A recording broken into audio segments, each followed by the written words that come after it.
My sister sent me a wedding invitation and wrote, "There is no place for failed girls like you." My mother burst out laughing and shared it with the entire family. My eyes filled with tears, but I refused to let them fall. I picked up my phone and typed only one sentence. "Fine. Then starting today, every payment I've been making for you is over." The next morning the electricity was cut off at their house. My sister was crying on a video call. "There is no place for failed girls like you." That was the line my sister, Ashley, wrote inside my wedding invitation. Mom took a screenshot, laughed, and sent it to our entire family group chat. My eyes filled with tears. But I didn't let a single one fall. I picked up my phone. I typed only one sentence. "Fine. Then starting today, every payment I've been making for you is over." The next morning the power went out at their house. Ashley was crying while video calling me. "Emily, please pick up." I looked at the screen. Everything behind her was dark. Mom was lighting candles. Dad was sitting silently in the background. I answered the call. "What happened?" Ashley shouted. "You did this." I calmly set my coffee mug on the table. "No. I simply stopped doing it. My name is Emily Carter. I'm 34 years old. I work in Seattle as a financial compliance manager. My family has always called me boring, responsible, too serious. My sister Ashley is 29. Beautiful, loud, always the center of attention. Mom called her sunshine. I called her a storm. My mother Linda is 58. She posts every detail of her life on Facebook. To her, family drama is entertainment. My father Robert is 62. A retired electrician. He rarely speaks, even when he should. Ashley's fiancé is Brandon Hale, 33 years old. A real estate agent with an expensive watch and cheap morals. He calls everyone buddy, but he's nobody's buddy. Then there's Aunt Carol, Mom's older sister. 65. The queen of gossip. Every family secret somehow finds its way to her first, and then to everyone else. Ashley was getting married in June at our family's lake house. The same lake house whose mortgage I had been paying for the past 3 years. Nobody in the family knew that. Or maybe they did. They just pretended they didn't. The invitation was cream-colored with a gold border. On the front it read, "Ashley and Brandon. Forever begins here." Inside was a small card. "Emily, we decided to keep the wedding positive and successful. There is no place for failed girls like you." Failed girl. After my divorce I worked 2 jobs. I paid for Dad's heart surgery. I paid off Mom's credit card debt. I covered Ashley's car lease. I kept the mortgage on the lake house from falling into foreclosure. Yet somehow, I was the failure. Mom posted the screenshot in the family group chat. "Linda, I know this sounds harsh, but Ashley is finally setting boundaries." Face with tears of joy. Aunt Carol. "Oh my God, Linda." Face with tears of joy. Cousin Megan. Drama. Ashley. "I said what I said." Brandon. "No hard feelings, Emily. Just vibes." I sat in my kitchen holding my phone. The dishwasher hummed quietly in the background. Rain tapped against the window. My cat Milo sat on the counter watching me like he already knew what I was about to do. I typed one sentence. "Fine. Then starting today, every payment I've been making for you is over." 3 minutes passed. Silence. Then Mom replied. "What payments?" Ashley wrote. "Stop being dramatic." Brandon added.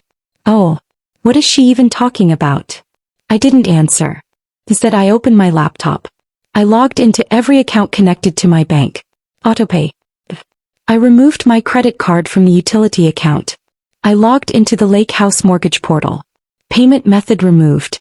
Ashley's auto insurance. Cancelled. Mom's cable package. Cancelled. The family's storage unit. Cancelled. Dad's medical payment plan was also connected to my checking account. I stopped those payments too. But I texted Dad separately. "I'll continue paying for your medication directly through the pharmacy. Not through Mom's account." He replied with one word. "Okay." That was it. The next morning, 7:12 a.m. Ashley called. I ignored it. 7:15. Mom called. Ignored. 7:18. Brandon. Ignored. At 7:21 the family group chat exploded. Ashley. "Our power is out." Mom. "Emily, this is evil." Aunt Carol. "This has gone too far." Brandon. You seriously need therapy. I replied with nothing except screenshots. Account holder. Linda Carter. Payment method. Emily Carter. Past due. $684.19. Then another screenshot. Lake House mortgage. Monthly payment. $2,940. Paid by. Emily Carter. Then another. Ashley Hale Auto Insurance. Paid by. Emily Carter. The group chat went completely silent. A few minutes later Ashley video called me again. This time I answered. She wasn't wearing makeup. Her hair was a mess. Behind her Brandon stood holding a flashlight. Emily, why would you do this before my wedding? I smiled slightly. Because you're successful. This isn't the time for sarcasm. It's also not the time for free money. Mom stepped into the camera. Are you punishing your family? No, Mom. I'm teaching my family how to stand on its own feet. Her eyes narrowed. I didn't raise you to be like this. I didn't smile. When exactly did you raise me? Silence. Brandon finally spoke. Listen, Emily. Be mature. I looked directly at him. Brandon, your Rolex is fake. Don't lecture me about maturity. Ashley snapped. Don't talk to him like that. Then stop begging me for money. I ended the call. None of this happened overnight. It started in childhood. Ashley got ballet lessons. I was told to go to the library because books were free. Ashley got a $900 prom dress. Mine came from a thrift store. Ashley dropped out of college. Mom smiled and said, she's finding herself. I earned a scholarship and graduated with honors. Mom told me, don't act like you're better than us. Dad stayed quiet. Boys. At my college graduation dinner, Ashley announced her engagement. Everyone stood up. They clapped. They hugged her. They took pictures. My diploma stayed on the table forgotten. When I was 31 my marriage ended. My ex-husband, Mark, emptied our savings before leaving. I moved back into Mom's house for 2 months. One afternoon I overheard Mom telling Ashley, Emily brings sad energy into the house. I heard every word. Later Dad needed heart surgery. Insurance wouldn't cover everything. Mom cried. Emily, please. Just temporary help. I helped. Then the mortgage payment on the lake house fell behind. Emily, please. Those are your childhood memories too. I paid it. Then Ashley's auto insurance lapsed. Emily, please. Weddings are expensive. I paid that too. Temporary help lasted 3 years. Every month I spent nearly $5,800 supporting people who never appreciated it. During those same years Ashley posted nonstop on Instagram. Blessed. Built different.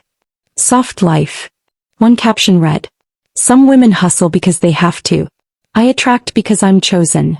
I didn't even like the post. She got offended. The wedding invitation crossed a line. But the biggest surprise was still coming. If this story kept you watching until the end, please take a moment to like this video, subscribe to the channel and turn on notifications so you never miss our next powerful story. Your support means more than you know. Thank you so much for watching and we'll see you in the next story.